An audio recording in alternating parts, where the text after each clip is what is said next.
Good afternoon, good morning, or good evening. My name is Alexandra Kuzmanovic, and it's Wednesday. It's our time to answer your questions about COVID-19 situation. Today we actually have a special session on COVID-19 and mental health considerations.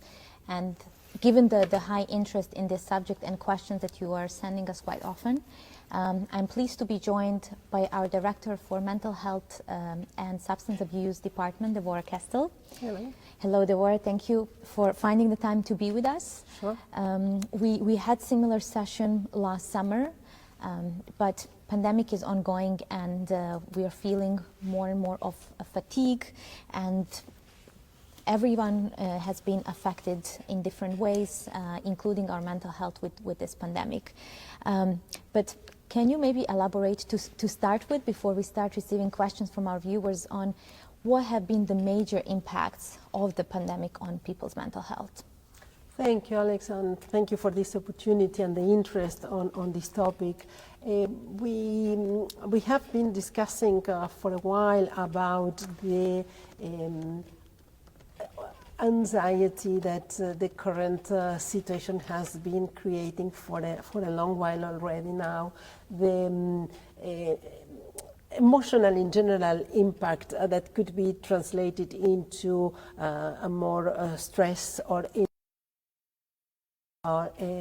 some specific issues related to coping mechanisms that were used to face the challenges that we have in terms of isolation, in terms of lack of contact, the fear that we felt for what was coming, and the uncertainty that we still have, because now we know a lot more than what we knew back a year ago, but still we don't know when and how this is going to end, and it's still uncertain who close to us will be impacted and what will be the consequences of all of that. So again, the manifestations may change from one to the other, but basically we see, we hear, we read about most of us being somehow impacted in our mental health.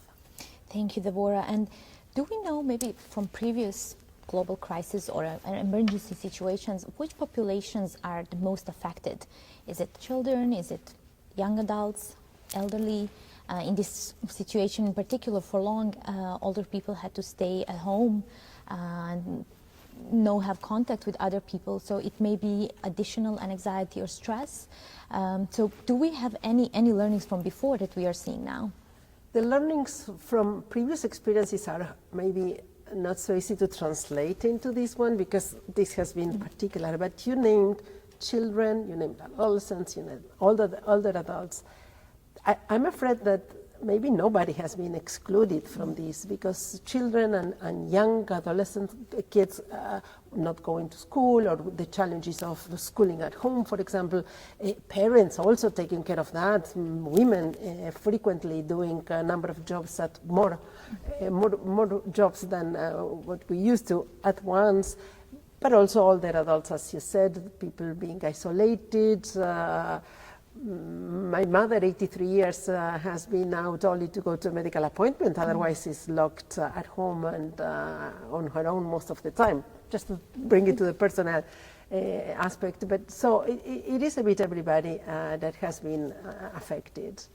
Thank you. And you mentioned women and staying at home, children not going to school, and still having to do work throughout the day. And I've been on many calls with my colleagues from around the world who have children making noise around, and they're not sure what they're doing when they're playing, and I really admire for managing house, work, and children at the same time. And not everybody has, from those who have the opportunity, like ourselves, to work in this current situation, not everybody has the opportunity to face flexibility in that context. So not for everybody it's easy to have the kids jumping on their lap while they are having a meeting. Some contexts are more flexible than others, so it has been a serious challenge for many.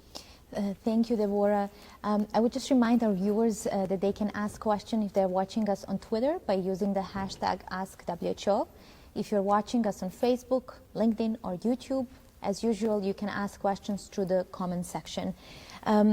Deborah, we mentioned some contexts and population groups that may be under more stress, pressure, and anxiety. What are the drivers of anxiety in the pandemic that we can identify? We named some earlier. Definitely the fear, definitely the not knowing what is coming next, when is this going to be over, the fatigue that you mentioned also earlier. We are also talking about losing loved ones. We are talking about people next to us getting ill, sick, and not knowing what's going to be the outcome of that. Plus the isolation, the challenges of not being able to live our life as we used to.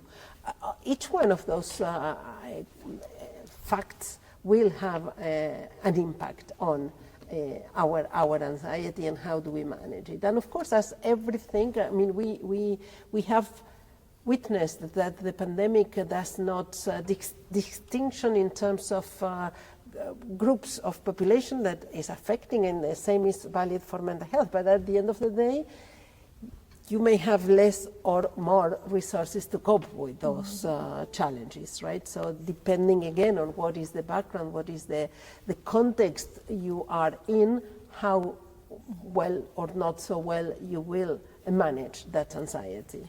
Thank you, Deborah. And on Monday, Dr. Tedros mentioned that we reached a very sad milestone of losing over 3 million people to COVID-19, and he reminded us that actually behind every of these numbers is a tragedy for a family, community, nation. And we can't forget as well that so many people are actually grieving after losing a loved one. And what may be some supporting mechanisms for those who are in grief and who may have been even more under stress because of economic loss, not being able to see friends and family to get support that they need at this moment? This is a very difficult situation for everybody, as we are saying, and particularly for those who lost someone, a loved one. And I think that what is important is that we allow ourselves to grieve, precisely. We may be going through a very difficult time, and we need to allow ourselves to be sad, to be not able to do things as we used to find alternative ways to process this loss. Because we, depending the culture we grew up in, we have been used to one way of dealing, for example, with the funeral, with the entire process of saying goodbye to a loved one. Well, some of those rituals may not be feasible at this point in time. We need to find alternative ones. So we need to find the time and the moment alone or in distant contact with someone we love, to go through the person we lost, to go through our memories, to go through the issues that make us feel, I'm sorry, I have my own experience there as well, but the issues that make you feel that you are paying the respect and expressing the love for the one you lose, no matter what is the situation outside. It's an internal process at the end of the day. Being with other people you love is very important. If you can't be physically together, well, you can be in contact by phone or writing or any other way that we can. That is as well very important. And there is going to be, going to come the time when we will be able to go in the traditional way and pay the respects that we are used to. Thank you. And here is just a feedback to this from Lynn Lavorna Mecrea, watching us on Facebook. Excellent discussion about grief process from unexpected loss. So just wanted to share this feedback. Thank you. And I see a next question from Holy Plant.